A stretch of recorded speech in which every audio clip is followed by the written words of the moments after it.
We found that when we make personal phone calls to people to kind of ask, where were you? We missed you today.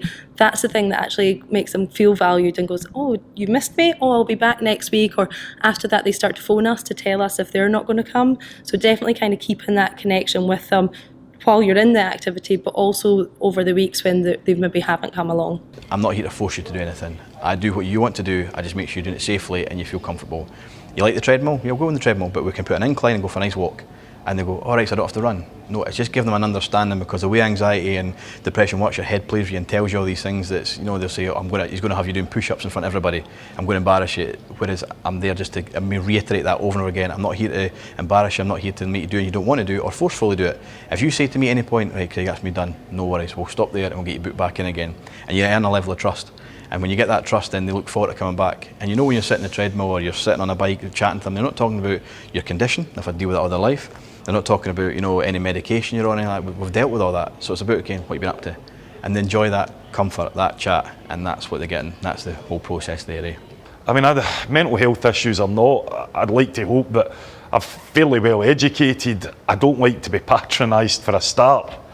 And there was none of that. There's a natural, I don't know if that's something that you guys can roll out in a toolkit, because you need to, as I've said to Craig, you pay anybody to do a job and they'll do that job well, but you've actually got to have people that care.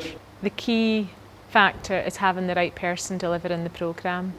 The member of staff that will work with these individuals has to have the right skills and knowledge and attitudes to working with them. I think our environment as well, our leisure centres, so we have done more mental health training with gym instructors, and what I would like to do in the future is do more mental health training with receptionists, leisure attendants, so these people have more skills and knowledge when they're dealing with folk coming into the centre who might be experiencing some mental health issues. I always introduced them to other members of staff, so that when they came in, if I wasn't going to be there, they'd know someone in the gym, they'd know someone in reception. I'd make a wee joke and say, oh, don't speak, just something to break the barriers with other members of the team, so that it wasn't just going to be me. We get the referral through, so the health professionals, so it could be a GP, OT, CPN, they refer them through. We then contact them via the referral form to then say, right, you've been referred in, let's try this, let's try this. Say, okay, now what happens is we also give them a pre-consultation phone call. So they say, right, you've been referred in, what do you know about it? Not an awful lot. Tend to find they'll say they've not heard too much. We just reiterate on the phone what is, what we do, and if they still say at the end of the phone call, yeah, I want to do it, brilliant. Then they come out for a face-to-face consultation. Now that first session, you're not even in a gym, you just sit face-to-face, so I know who they are, they know who I am, and give them that kind of sense of comfort. The thing about my job as well is that these guys have sat and spoke about their condition all their life, whereas they want to sit and have a friend, they want to have somebody to talk to, very, very minimalistic, relaxed, very informal, and that's what I do.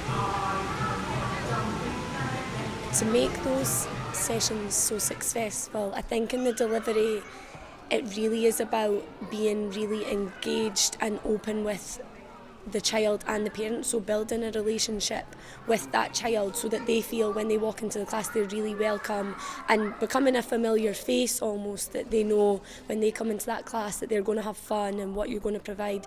And the same with the parent, is getting to know the parents, I think really helps, because it keeps them in the programme. I do feel the more they know, they feel they could talk to you, they want to get more information, and it does help keep them within the different paths of the programme.